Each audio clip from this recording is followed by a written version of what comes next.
My future sister-in-law turned into a total bridezilla and is demanding that I sew her a princess wedding dress, or I won't be invited to the wedding. Posted by you/Harrison Berserk.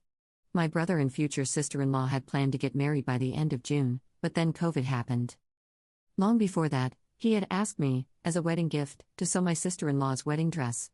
I am by no means a professional, but I can do simple things rather nicely. I regularly sew gifts for my family and friends, little outfits for the kids, cosplays, and easy pieces that can be worn even if they have a few imperfections. They had planned a simple wedding with only close family and friends, and my sister-in-law had her eyes on a flowing, layered Grecian tunic-style dress. It was relatively easy to make and not too expensive in terms of materials, so I agreed. But with the lockdown, things got complicated. Lockdown started here in March, so we were unable to do the fittings, and pretty soon, they realized the wedding would have to be postponed. My sister-in-law lost it, really. Crying, screaming, everything. Nothing we could do or say could calm her down until my brother asked her what she wanted to do instead. She said she now wanted a big wedding as compensation. I mean, okay, I get her frustration, I really do. But the main reason they were having a small wedding in the first place was to save money for house renovations and such. But that's none of my business, I know. My brother relented, and they are now planning a big wedding for 2021. My sister-in-law sent me her new requirements.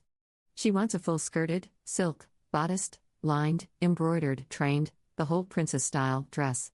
And, of course, she expects me to still pay for all the materials. I told her I didn't feel capable of making it, that it was too complicated for my skill level.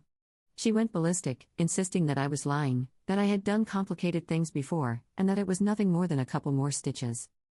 I've been trying to explain to my brother, since she no longer wants to speak to me, as she believes I am conspiring to ruin her wedding, that I simply do not feel able to make this dress. His solution? Either I buy the wedding dress she wants, or I won't be invited to the wedding. So I said okay. I said I wouldn't go because I couldn't do what they were asking. I can't sew that dress, and I certainly can't pay for what she wants. Now, I'm the heartless big sister who doesn't approve of her little brother's wedding or his wife, and honestly, I just want to tell them all to go stitch their two big mouths shut. Sorry if I made mistakes, as English isn't my first language. Relevant comments. Commenter.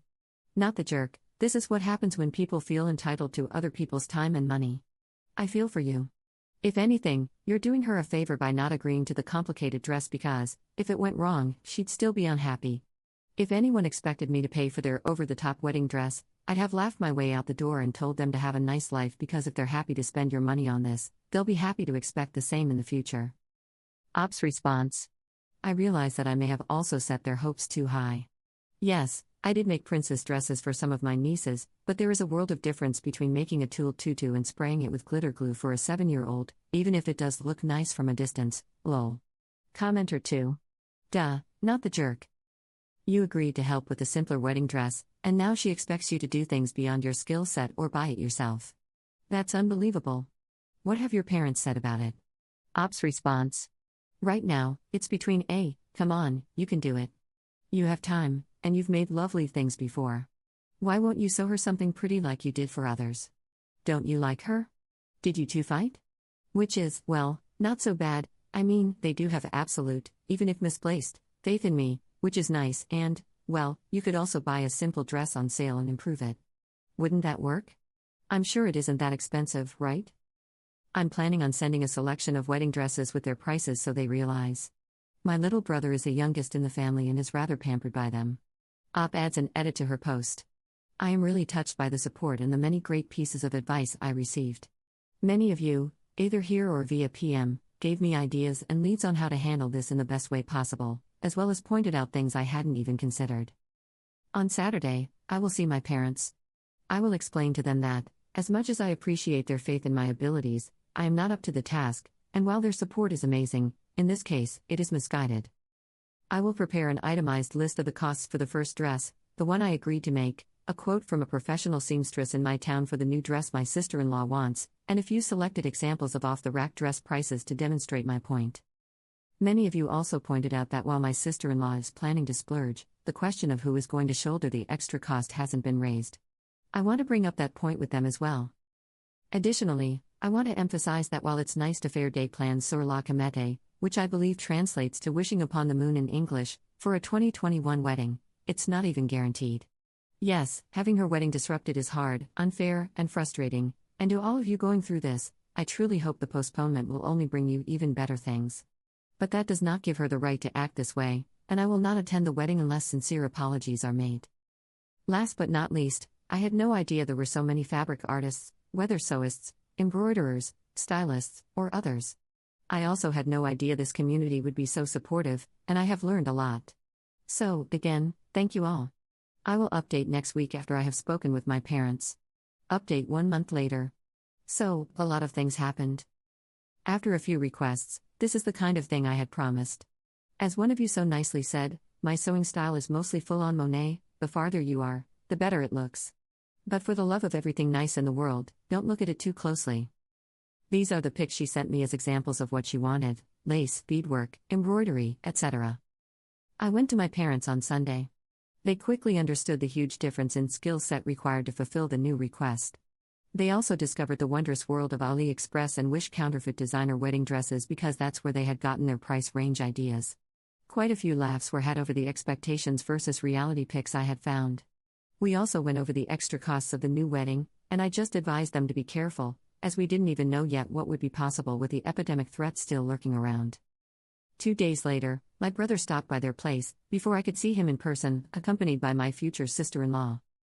Keep in mind, too, that this is a recap of what my parents told me happened. I wasn't there for it. Our parents took my side on the dress story, and at first, it seemed that my future sister-in-law heard them out, until they said they weren't sure they could chip in for the extra costs of the store-bought princess dress. Then, again, I wasn't there. This is what they told me happened. My sister-in-law silently mouthed a very foul word toward my mother, and my dad saw her. All hell broke loose.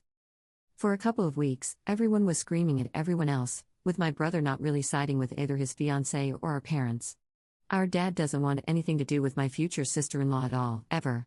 Mom is more hopeful that a nice apology and explanation could mend the fences. I still haven't been able to catch my brother face to face. He called, and it ended rather sourly since he threw my celibate status in my face as a symbol of failure. But he did later send me an apology text saying he loved me, wanted me at his wedding no matter what, and would understand if I didn't want to sew the original dress anyway.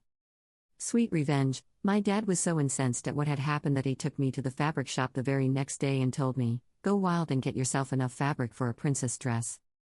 So, 1 pattern and 3 weeks of intense self-challenging later, it's full of mistakes and crooked sewing, but it was made with the ardent fervor of self-righteousness. And I swear to the heavens, if she doesn't apologize to my parents, I will wear this to her wedding. Edit. Thank you, everyone, for the kind words toward my family, both here and by PM, the awards, and the advice. The sewing pattern for the yellow dress is McCall 2041. My inspiration wasn't the Belle dress or the Hamilton musical. It was a book I had recently read and loved, an old horror novel called The King in Yellow. I wanted to be a queen in yellow, ominous, angry, and powerful, when I picked the fabric because I was pissed, angry, and hurt by what had happened, and I was indeed feeling spiteful.